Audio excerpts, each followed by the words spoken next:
They finished third at the last World Cup in Russia. Belgium knocked out in the group phase. A 0-0 draw did not suffice against defending runners-up Croatia. Let's cross live to Doha. And France 24's Selina Sykes. The Red Devils tried, but failed. That's right, Francois. What a big upset for the 2018 World Cup semi-finalists and the first giant to bow out of this World Cup at the group stages. This was an absolutely must-win for the Red Devils, but there was a real lack of urgency in the first half from them, and the few chances they did have, well, they wasted them. Kevin De Bruyne timed a pass to perfection for Dries Mertens, but he fluffed the shot. That was probably their biggest occasion in the first half. There was also a rather bizarre incident where Croatia thought they had a penalty, but it was ruled out for offside, really letting off Carrasco, who had given away a big foul. It was a poor first half from both teams. It had to be said there was not a single shot on target in the first half. And, well, the second one suddenly burst into life. The Belgians maybe suddenly realising that there was a lot at stake in this game. There was a lot more urgency from them in the second half. And why was that? Because Romelu Lukaku came on the pitch, and Belgium looked like a completely different team when he came on. You could hear and feel the anticipation in the Belgian stands. When he came on, he played several 1-2s with Kevin De Bruyne in the matter of minutes, and it really looked like he was going to do it for the Belgians. He had an immediate impact. He had a shot in the 49th minute, their first shot on target. It has to be said that Thibaut Courtois, the Real Madrid keeper, kept the Belgians in the game, though he made four big saves to keep them in the game, denying the Croatians several times. Carrasco fluffing a shot for the Belgians that then Lukaku hit the post. Everybody thought he might have got it in, but no, it wasn't to be for the Belgians here this evening. The Croatians then were increasingly happy to play for the draw. It was a draw that was enough for them to see them through into the last 16. And then the Belgians were really just throwing everything they could at it in the last few minutes.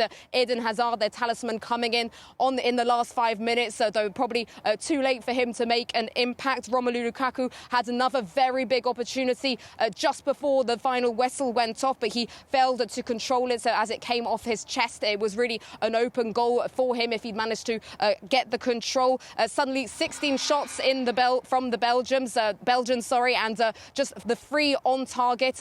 Very much a very desperate attempt to try and get that goal that would have seen that through. There were a lot of questions ahead of this World Cup about this Belgian side, about it being an ageing generation of talented players. There was a lot of questions about the defence. We obviously saw a very lacklustre performance from them against Canada, scraping a win in their first game, and then that shock defeat in their second one, and another performance other than the second half, far worthy from their second rankings in the FIFA World Rankings. So a disappointment for the Belgians, though perhaps not a surprise from the performances we have seen from Roberto Martinez's side. And Belgium's golden generation may well have to settle for being the bronze generation, after getting third place in the World Cup in 2018.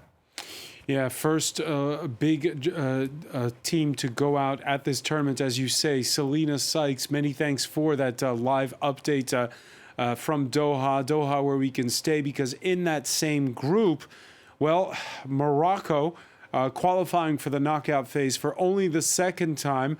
Let's cross to Simon Harding, who joins us now. Simon, the Lions of the Atlas doing it in style, finishing tops of their group. Yes, it's a historic day for Morocco, as you mentioned, who qualify only for the second time in their history for the knockout phases of a World Cup following the 1986 edition. And you've got to say, looking back at all 3 group games, that Morocco were the best team. The Lions of the Atlas drew with Croatia without conceding a goal. Then they beat Belgium, of course, in that really emotionally charged match 2-0. And they got the job done here against Canada 2-1. Hakim Ziyech of Chelsea giving them the lead after just a couple of minutes following a mistake from the Canadian goalkeeper. Then it was Youssef En-Nesyri who doubled up the lead for the Moroccans. Aguerre own goal did reduce the deficit for Canada, and the Maple Leafs pushed ever so hard in the second half to try and find an equalising goal, to try and get at least a point in this World Cup, which would have been, if truth be told, the least that they deserved after providing us with some of the most exciting and free-flowing attacking football. And they did so again in the match here against Morocco, who in the second half really sat back. I think injuries and protecting their lead was a key for Walid Regragri's men. There will be one blemish, however, for the Moroccans. They did concede their first goal of the tournament. It's the first goal also conceded since the new head coach has been in charge of the Moroccans, and with other results in the group, absolutely astounding results. Morocco now set up a tie against potentially, in the worst case scenario, Spain or Germany. In a better case scenario, there might be either Japan or Costa Rica in the last 16. Simon Harding, many thanks for that live update from Doha. And later it will be Germany against Costa Rica, while Spain take on Japan to finish out that group.